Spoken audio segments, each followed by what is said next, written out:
Welcome to Section 420, Talkin Yankees. Well, spring training is almost here, and we have another great guest for you. His name is Russ Lichti. Now, he's the host of the NYyankeedad podcast. You can follow him on Instagram at nyyankeedad. Got the link to catch his podcast, but he's going to join me here on the show on Section 420, Talkin Yankees.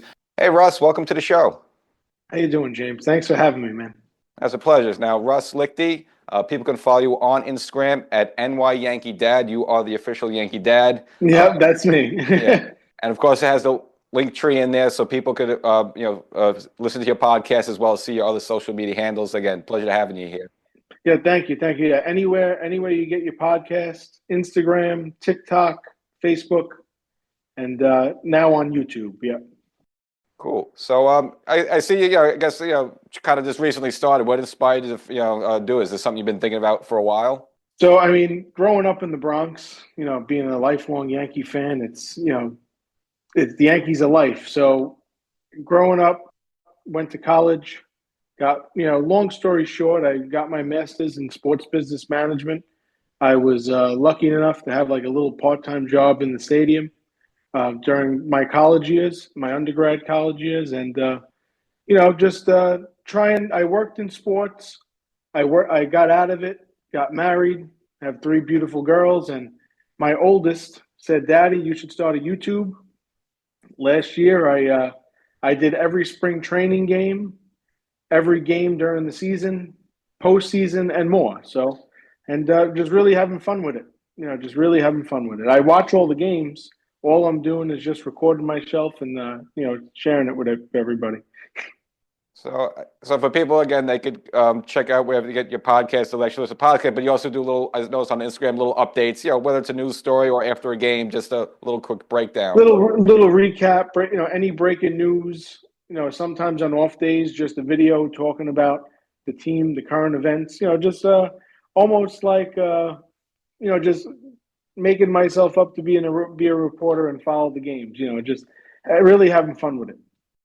And was anybody, whether it's in broadcast or journalism, that kind of inspired you? That they used to, listen to or just, read? I mean, naturally, just growing up, being lucky enough to listen to John Sterling and Michael Kay all the time. I mean, and just Michael Kay. Michael Kay's from same neighborhood as me, so always seeing like oh, it's possible. And we all love the Yankees. I mean, it's just it's part of your livelihood.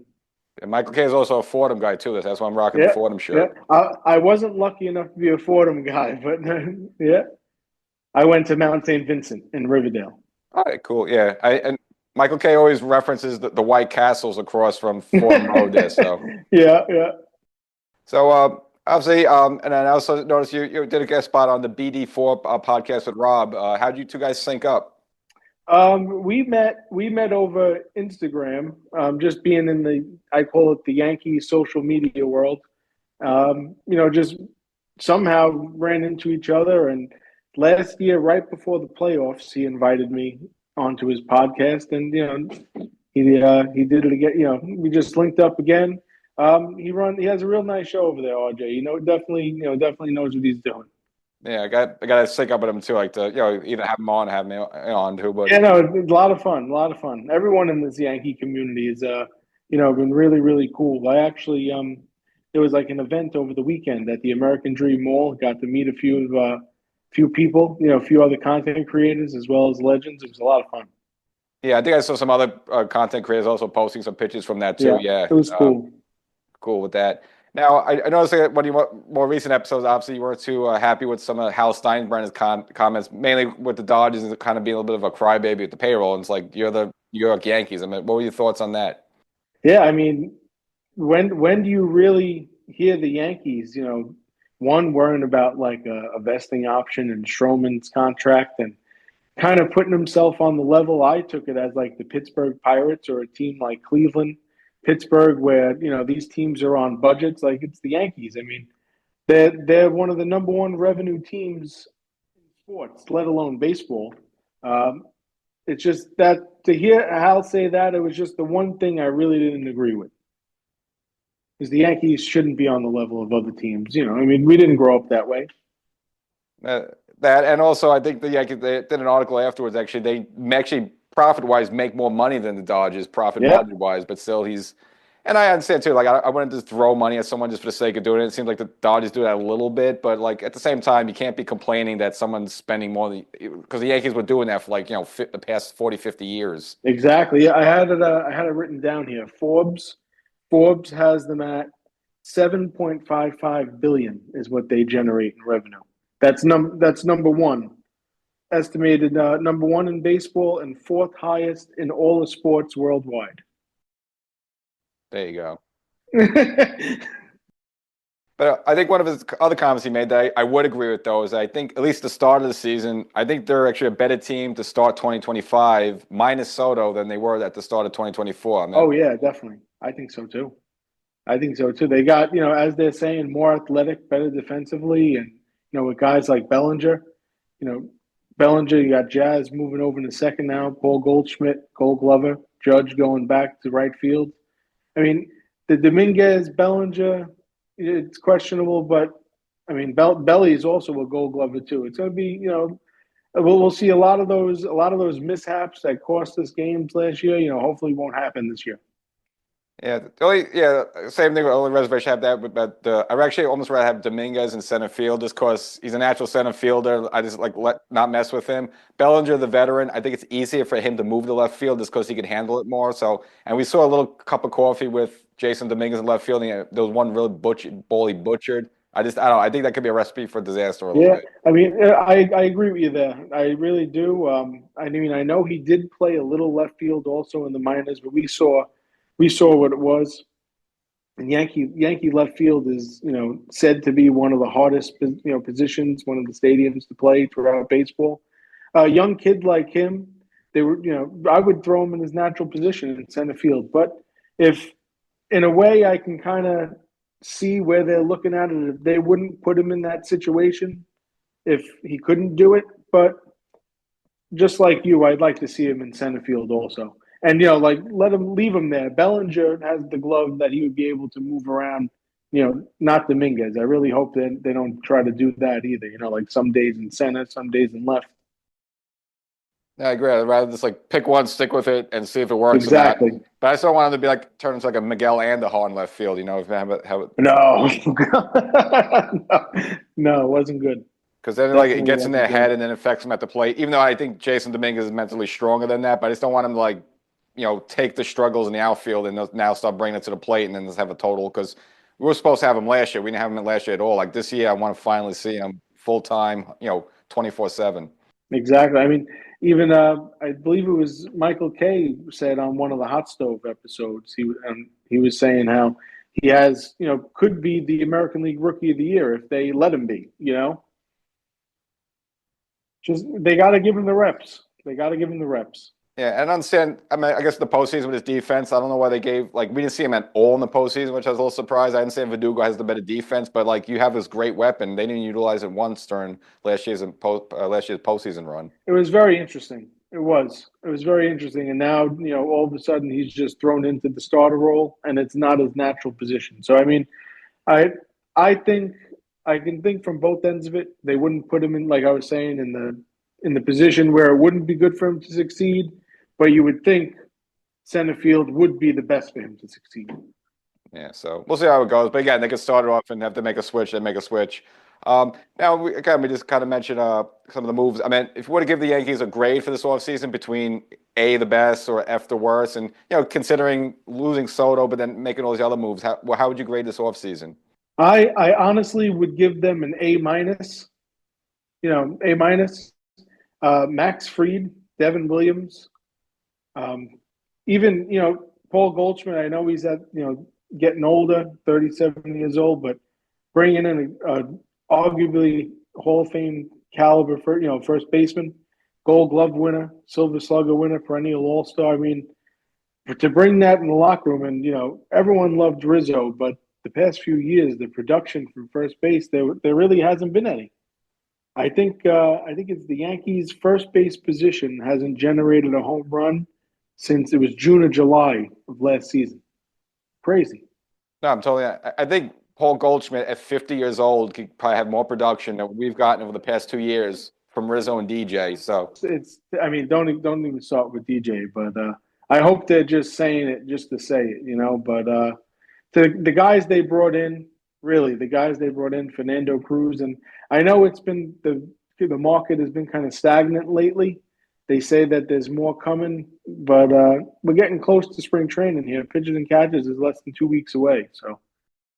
yeah, and I'm really the same boat with you. I would say I would give the Yankees a B plus and A situation. Like I think Soto, look, I think offering $47 million is not an insult. So if you got a few more bucks from the Mets, there's nothing you can do about that. And then you go to Plan B. I think again overall using that money, those assets in other areas, overall we have a better team than if we just kept Soto. Maybe they would have gotten Goldschmidt anyway. Who knows? But I think overall 2025 going into the season, the Yankees are much better than they were, entering last season. Mm-hmm. And that's even with losing Glaber. You know, which best of luck to Glaber in Detroit, but it could be an upgrade with Jazz Chisholm moving over to second too. You know.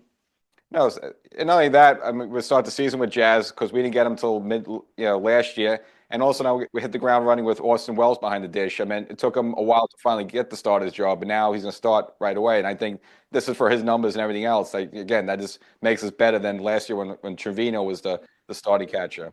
Yeah, and Wells is even better defensively than we've all heard about for a while. You know, his defensive prowess really developed throughout the season last year, and that's a bonus. I mean, I'd like to see him. I'd like to see him in that 25-30 home run range. Full season of him behind the dish. Get the power numbers up a little bit. I mean, we saw him back cleanup.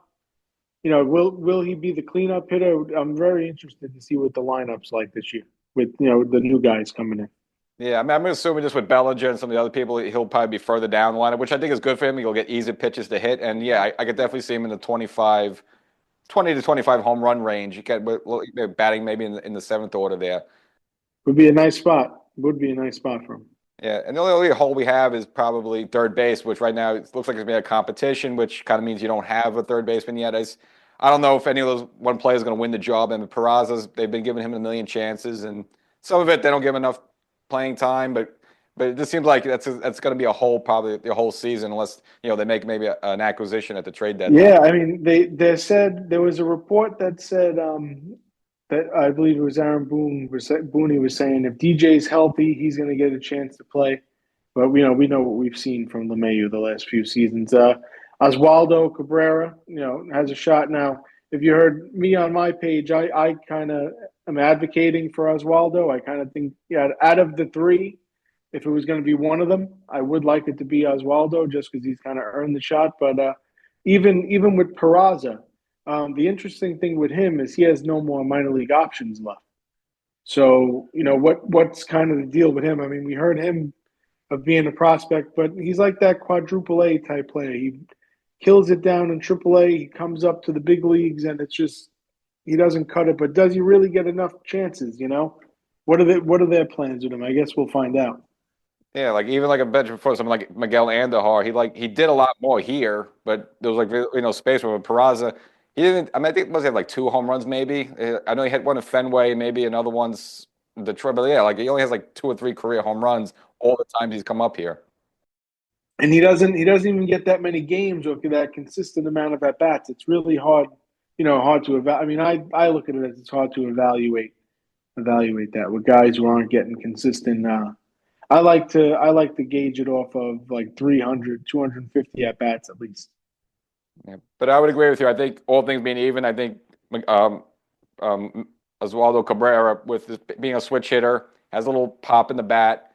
He can play all the positions. I think he could have the most upside if he could take the job. And he got off to a good start last season, like, during that sweep of Houston, and kind of looked, wow, this is a different player. I think he fell back a little bit, he kind of recovered, but even he too, like, not like when he first came on the scene, it was great, and then he kind of took a step back a little bit. But it would be nice if he could finally really blossom and then take that job, and I think that would solve a lot of problems. And he'd make it peanuts.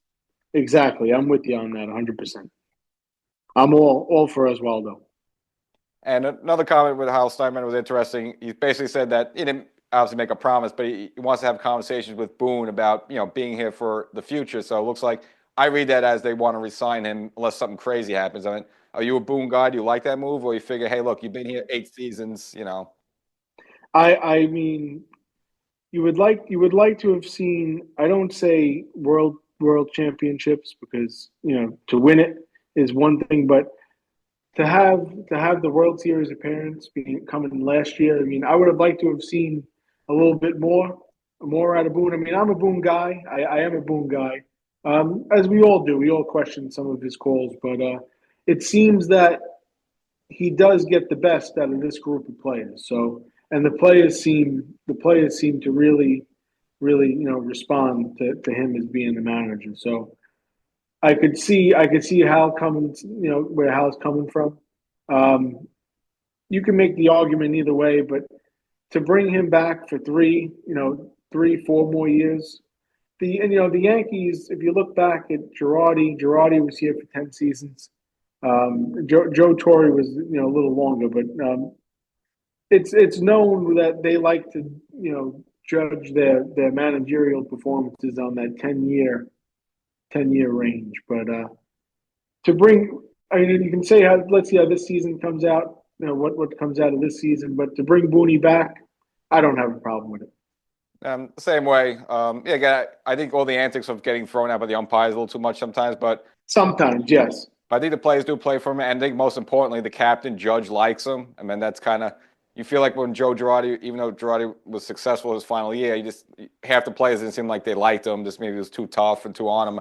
I think they just like Boone's style of maybe doesn't call players out, on the field, but maybe does behind closed doors. But it just seems like players like to play for him more. So yeah, I could definitely see a situation him for 3 or 4 years, and I'd be okay with that. And then at that point, 10 years, hey, unless you got us 2 championships or something, maybe that's the time where we want to look. We want a different voice in this clubhouse. Yeah, and you were mentioning with Judge, we even heard the comments that Judge was a big component of getting Bellinger traded here. So it seems if Judge does like Aaron Boone, that he's not going nowhere. I'm saying you also had the Judge Goldschmidt connection too. I think they used to work out last year, like last summer. Yeah, I did see that they had like a batting practice meetup. It was in Florida a few years ago. I read something about that. And as for, I guess, one kind of other floating piece that's kind of a bit of a negative, but whatever, but is Marcus Stroman. Now, it looks like the Yankees want to deal him out, but it's like, I don't know, it's like sometimes you can't have enough starters because you know what's going to happen in spring training. Someone's going to get hurt. Someone's going to pull something. So I don't know why, like, kind of treating this guy negative. I understand you're trying to move him, but at the same time, like, you don't want to make him seem like he's some sort of, like, a wound or a scab, It's like, I think he's getting a little bit mistreated. Yeah, and even there was the whole big thing where he unfollowed the Yankees on his Instagram and swept it clean. I mean, like you said, you need more than 5 starters going into the season. Us just being fans of the Yankees, watching them the past few seasons, you need to have at least 8, sometimes 9 starting pitchers just to be good throughout the season. And to put that cloud over it where, they want to trade him, they haven't traded him yet, to just have that negative energy coming into camp after losing the way they did in the World Series. I mean, I would think you'd kind of want to. I would take the school of kind of building Marcus Stroman up, or not letting it be known at all that you wanted to trade him. But to do that before the season, it's unnecessary negative energy. I agree. Like, you can make some phone calls in the front office, but I would say, look, have an open competition for the 5th starter, and between him and Clark Schmidt, and like may the best man win. And if this happens that one edges the other, right, the other one is now a long reliever, and you're a long reliever until you get your opportunity. I don't see what the big deal is with that. And you could make the argument with Stroman. He would be maybe a little more successful this year with the better defense around him. He's a ground ball pitcher.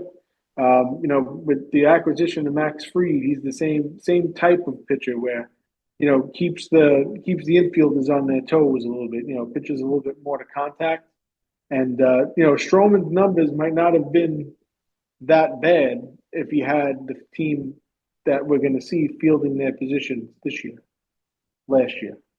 And if you look at last season, like he kind of played to his baseball card. Like, he had a good first half of the season. He also got maybe screwed out of a couple of wins, like I said, over some poor play. There were a couple of games where, like, he pitched 8 innings and gave it 1 run, and they got no decision. So his numbers should have been a little bit better. Yes, he was a non-factor, but I mean that is a good way to approach it. You figure like, all right, put him there in the fifth starter spot. You know you're gonna get a good first half of the season at him, and if he starts to fade out a little bit, you go switch Clark Schmidt in or somebody else in. Again, pending they're both on the team. Yeah, and he's a pro, he's a veteran. I mean, those are good guys to have around the team. And even him and Clark Schmidt are close. Do you see them before he wiped his Instagram clean? You used to see them together all the time. Now, as for moving for the bullpen, were you kind of surprised they brought back Loizaga? I mean, obviously we know what he could do, but he's also coming off a major UCL surgery. You think that was worth a chance? Well, when he's healthy, we know he's one of the top relievers, in the American League. But it's when he's healthy. I mean, he hasn't really been healthy for a while. He's coming back. I think they said it was June this season. So he's not even going to be starting the season with the team. It's going to be around June. He should be coming back. He's one of those guys you could have made the argument either way. Kind of surprised that he wasn't one of the players that I thought would be coming back. But being surprised him coming back at the price point, I think there was $5 million, maybe a little less than.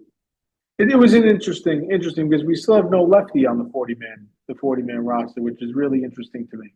Yeah, I also feel like left-hand relievers is almost like someone like how we got Tim Hill last season. Like I think you always pick somebody up, so I don't think they're like panicking to make a move there. And like the market for them hasn't been great, but I think at some point I think they will address that, whether it's in spring training or later on in the season when they seriously, at some point you need at least one or two lefties, there in the bullpen.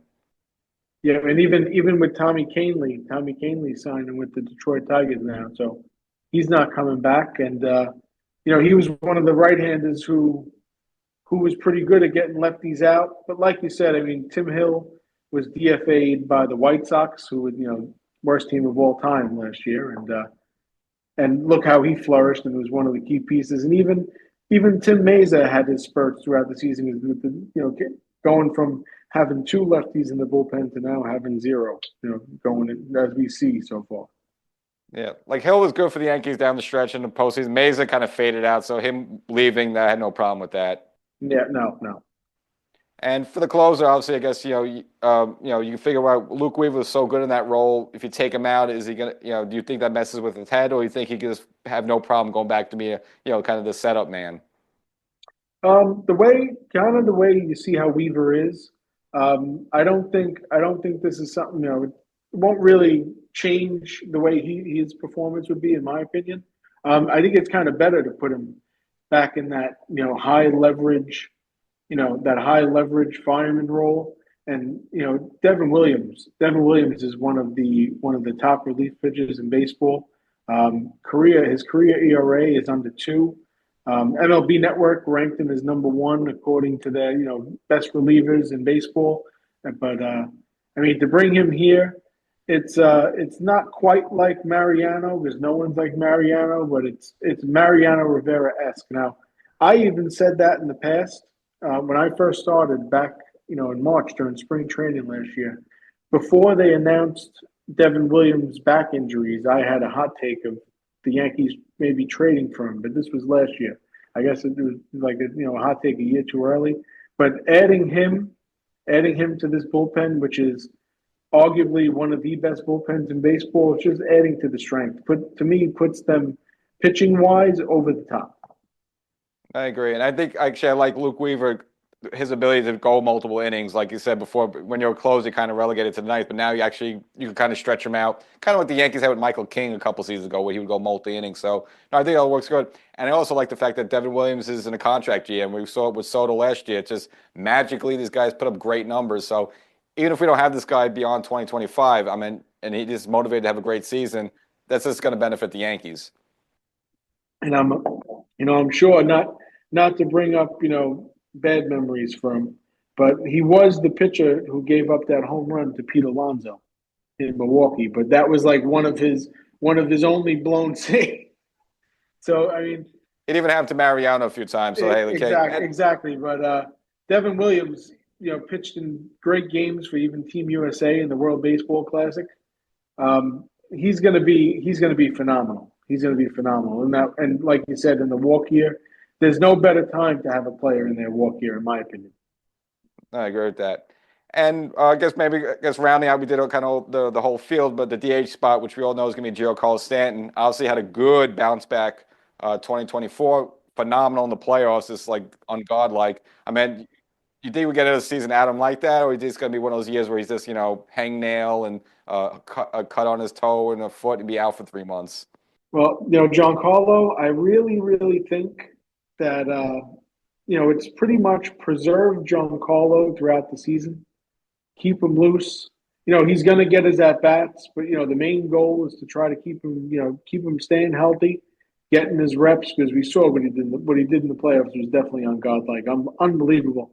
So the main thing is, I mean, for me, is just keep Giancarlo loose, keep him going throughout the season. He's going to put up the numbers as long as he stays healthy, just naturally.